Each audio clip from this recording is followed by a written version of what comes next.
ఈరోజు రాష్ట్రంలోనే ఒక ఉత్కంఠత అనేది తీసుకొస్తున్న ఎలక్షన్స్ ఇవి నంద్యాల ఎలక్షన్స్. ఈ నంద్యాల బై ఎలక్షన్స్లో మా పార్టీ ఎప్పుడు కూడా చెప్తున్నట్టు ధర్మానికి అధర్మానికి మధ్య జరుగుతున్న పోరాటం లాగా ఇది భావిస్తున్నా. ప్రజలందరూ కూడా దీన్ని అదే విధంగా భావిస్తున్నారు.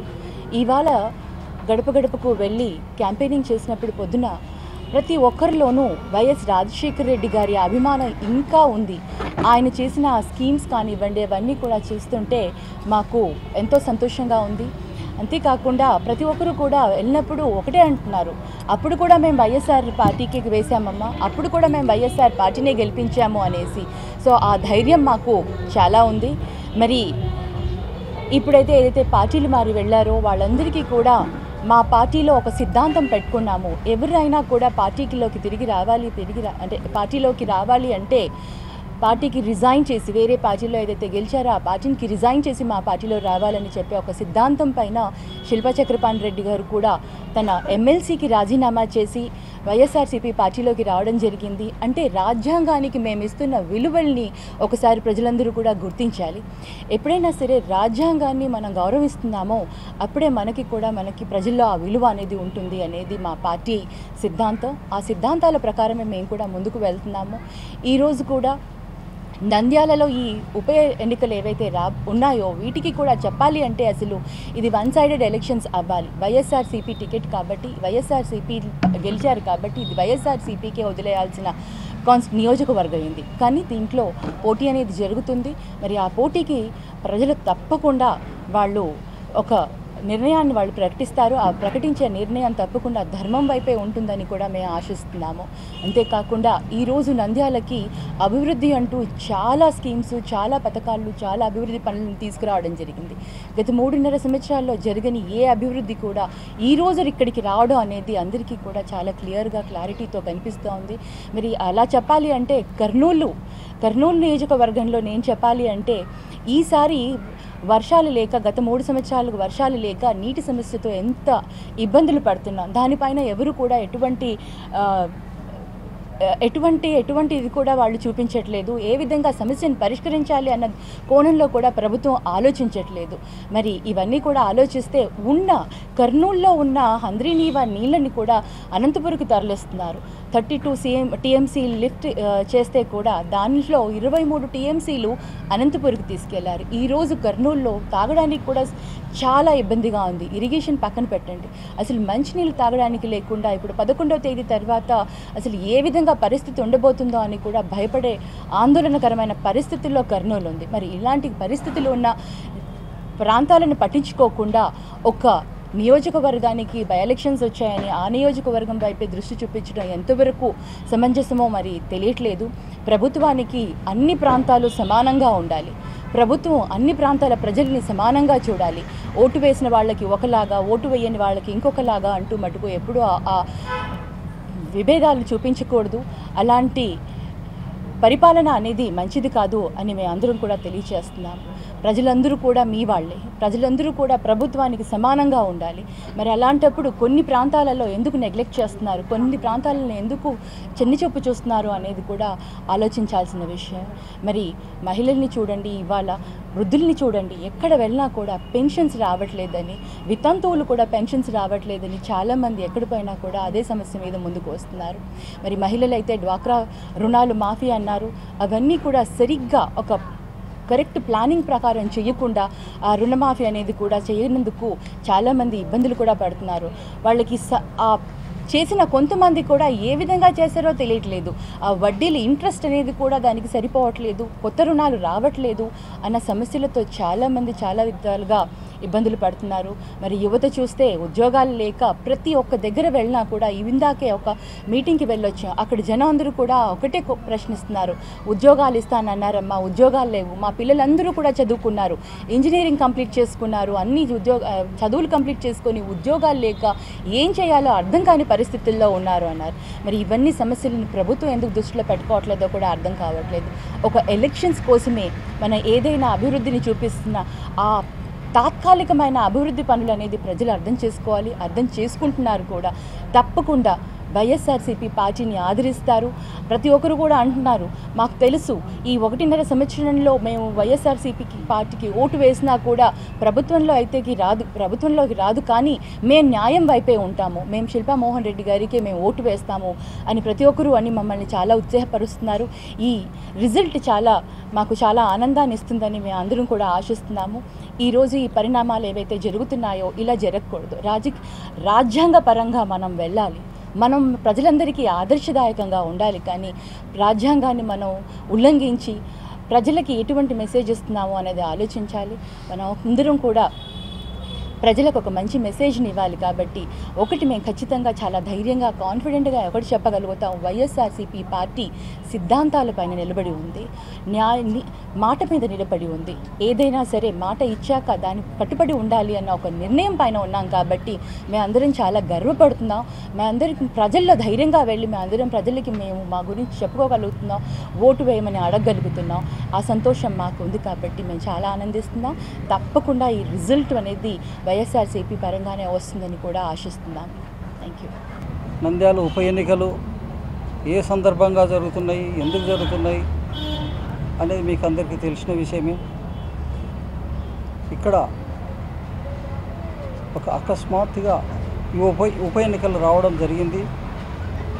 ఇంతకుముందు జరిగిన ఎన్నికలలో వైఎస్ఆర్ కాంగ్రెస్ పార్టీ తరఫున పోటీ చేసి గెలిచినటువంటి భూమా నాగిరెడ్డి గారు అకస్మాత్తుగా చనిపోవడం వల్ల, ఎందుకు చనిపోయాడంటే ఆ సంగతి అంతా మీకు అందరికీ తెలుసు. ఆ విధంగా ఏర్పడిన ఖాళీని భర్తీ చేయడానికి చంద్రబాబు నాయుడు గారు తల్లి లేని పిల్లలపైన మీరు పోటీ చేస్తారా అని ఒక ఎద్దవా వేసి మమ్మలను వైఎస్ఆర్ కాంగ్రెస్ పార్టీని విమర్శించడం జరిగింది. కానీ ఆయన పార్టీ మారినాడు. పార్టీ మారిన తర్వాత మా పార్టీలో ఉంటే మేము పోటీ చేయము, మీరు పోటీ చేయకూడదు, కానీ స్వప్రయోజనాల కోసము పార్టీ మారి ఆయన పార్టీ మార్పింపజేసి ఆయనకు మోసపు వాగ్దానాలు చేసి ఆయనను మభ్యపెట్టి భ్రమపెట్టి అటువంటి లీడర్ను కూడా మోసపించిన ఈ చంద్రబాబు నాయుడు ఎవరినైనా మోసం చేస్తాడు, ఏ విధంగానైనా మోసం చేస్తాడనే అందరికీ తెలిసిన విషయమే. సొంతము తన మామనే మోసం చేసి వెన్నుపోటు పొడిచి ఆయన వైస్రాయల్ హోటల్కు రప్పించి చెప్పులు విరిచి ఆయన పైనుంచి రాజ్యాధికారాన్ని గుంజుకున్న సంగతి మనకందరికీ తెలిసిన విషయమే. కాబట్టి ప్రతి అడుగడుగునా చంద్రబాబు నాయుడు అంటే మోసం, దగా అనే విషయం మనకందరికీ తెలిసిన విషయమే. కాబట్టి ఇప్పుడు జరుగుతున్న ఈ ఉప ఎన్నిక మోసానికి నమ్మకానికి మధ్య జరుగుతూ ఉంది, నీతికి అవినీతికి మధ్య జరుగుతుంది, ధర్మానికి అధర్మానికి జరుగుతూ ఉంది. కాబట్టి మేమంతా ఇప్పుడంతా తిరిగి ప్రచారానికి పోయి చెప్పొచ్చినాము. నంద్యాల మహాప్రజలు చాలా తెలివిగలవారు. ఖచ్చితంగా వాళ్ళు సమయోచితంగా బాగా ఆలోచన చేసి ఓటు వేస్తారు అని మాకు తెలుసు. ఎందుకంటే ఇంతకుముందు ప్రధానమంత్రిని గెలిపించింది కూడా ఈ యొక్క నంద్యాల కాన్స్టిట్యుయెన్సీ ప్రజల పివి నరసింహారావు గారిని. అదేవిధంగా రాష్ట్రపతిని నీలం సంజీవరెడ్డి గారిని కూడా గెలిపించి రాష్ట్రపతిని చేసిన ఘనత కూడా ఈ యొక్క నంద్యాల ప్రజలకు తెలుసు. కాబట్టి మేము గుర్తు చేసినాము, సామాన్యమైన ప్రజలు కాదు, నవనందుల మధ్యన ఉన్నటువంటి నంద్యాల పట్టణ ప్రజలు బాగా విచక్షణ జ్ఞానంతో ముందుకు వచ్చి మీ యొక్క తెలివిని ప్రదర్శించి మంచి నాయకుని ఎన్నుకుంటే ఈ యొక్క ఎన్నికల వల్ల మా జగన్మోహన్ రెడ్డి గారు ముఖ్యమంత్రి కాలేరు, కానీ రేపు వచ్చే ఎన్నికలకి నాంది పలుకుతుంది, ఒక రెఫరెండం అవుతుందని చెప్పే ఉద్దేశంతోనే మేము ఇంతగా పోరాటవలసి వచ్చింది. కాబట్టి ఒకటే ఎన్నుకుంటున్నా, చంద్రబాబు నాయుడును నమ్మొద్దు, ఆయన చేసిన మోసపు వాగ్దానాలను నమ్మొద్దు. ఎందుకంటే ఈ యొక్క ఉప ఎన్నికలో ఆయన చేసిన వాగ్దానాలు ఎన్నింటే సుమారుగా 1300 కోట్ల రూపాయలు ఖర్చు పెట్టి ఈడ చేస్తానని ఊకే శంకుస్థాపనలు చేసి భూమి పూజలు చేసినాడు. కానీ ఎక్కడ ఖర్చు పెట్టినాడు, ఏం ఊకే భూమి పూజలకు దాంట్లోకే ఖర్చు పెడుతున్నాడు, కానీ ప్రోగ్రెస్ అయితే లేదు, పనులైతే ముందుకు సాగడం లేదు. ఎందుకంటే వెయిట్ చేస్తున్నాడు. అంతలోగానే మొదలుపెట్టిన 4-5 రోజులకే ఎన్నికల కోడ్ వచ్చింది. ఎన్నికల కోడ్ వస్తే దానికి తెలుసు, ఎన్నికల కోడ్ వచ్చినందుకే ముందునే మొదలుపెట్టినాడు. అప్పుడే ఈ యొక్క పనులు కూడా ఆగిపోవడం జరిగింది. లేకుంటే 3.5 సంవత్సరాల నుంచి కూడా ఈ అవసరాలు ఏవైతే ఉన్నాయో నంద్యాల ప్రజల పట్టణకు ఖచ్చితంగా అవన్నీ కావాలని తెలిసిన కానీ కూడా మొదలుపెట్టకుండా ఇంతకుముందు శిల్పా మోహన్ రెడ్డి గారు దీపగుంటలో జరిగిన సభలో ఆయన కావాల్సినంత అవసరాల గురించి అయ్యా మీరు ఇంతకుముందే చెప్పినారు, మాకైతే ఇక్కడ రోడ్డు వెడనింపుకి ఇంత అమౌంట్ కావాలా, లేకుంటే ఈ కాలేజీకి కాంపౌండ్ వాల్ కావడానికి 50 లక్షలు కావాలా, మీరు ఇస్తామని చెప్పినారు అప్పుడు ఎన్నికలప్పుడు. ఆయన తెలుగుదేశంలో ఉండి అడిగిన కానీ కూడా ఎక్కడున్నాయండి డబ్బులు ఎక్కడున్నాయి చెప్పండి, మీరు సగం వేసుకోండి నేను సగం వేసుకున్నా అన్న ఆ యొక్క చంద్రబాబు నాయుడు సీఎంగా ఉండి డబ్బులే ఇప్పుడైతే జరగండి పక్కకని వెళ్ళిపోయిన ఈ యొక్క చంద్రబాబు నాయుడు చివరికి ఈరోజు అయితే 1300 కోట్లు ఖర్చు పెడతా మీరైతే ఖచ్చితంగా ఓటేసి గెలిపించడాన్ని ముందుకు వస్తున్నాడంటే ఈ యొక్క ప్రాధాన్యత ఎంత ఉందో మీకు అందరికీ తెలుసు. జగన్మోహన్ రెడ్డి గారు గాన పోటీ పెట్టకుండా ఉండింటే, జగన్మోహన్ రెడ్డి గారు గాన నేను తన వ్యక్తిని బలమైన వ్యక్తిని ప్రకటించకుండా ఉండింటే ఖచ్చితంగా మేము గెలుస్తాంలేని ధీమాతో అసలు ఖర్చు పెట్టేవాడు కాదు, పనులు కూడా ముందుకు సాగనిచ్చేవాడు కాదు, భూమి పూజలు కూడా చేసేవాడు కాదు. ఇప్పుడు దడ పుట్టింది. ముఖ్యంగా మొన్న 3వ తారీఖు జరిగినటువంటి యొక్క బహిరంగ సభలో జగన్మోహన్ రెడ్డి గారు నవరత్నాల గురించి మాట్లాడినప్పుడు అయితేనేమి, ఈ యొక్క సాంప్రదాయాన్ని గురించి ఖచ్చితంగా ఎవరైనా కానీ నా పార్టీలో చేరాలంటే వాళ్ళకున్న ముందు పదవికి రాజీనామా చేసి రావాల్సిందే అని చెప్పినప్పుడు శిల్పా చక్రపాణి రెడ్డి గారు అన్న నేను వచ్చిన తర్వాత మళ్ళీ నాకు 6 నెలల టైం ఉంటుంది, నేను రాజీనామా చేస్తానని చెప్పిన కానీ కూడా లేదన్నా.